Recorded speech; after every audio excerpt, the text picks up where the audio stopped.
વડોદરા શહેરના JP road police station હદ વિસ્તારમાં આવેલા અક્ષર ચોક નજીક સેલ પેટ્રોલ પંપ સામે મોડી રાત્રે અકસ્માત સર્જાયો હતો.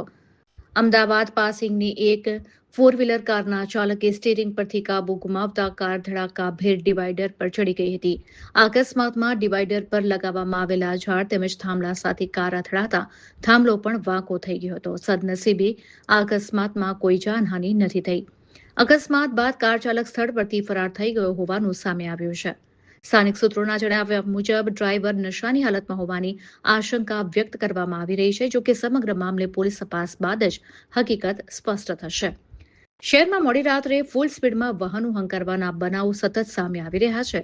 ત્યારે પોલીસ દ્વારા આવા બેદરકાર ચાલકો સામે કડક અને કાયદેસરની કાર્યવાહી કરવામાં આવે તેવી સ્થાનિકોમાં માંગ ઉઠી રહી છે.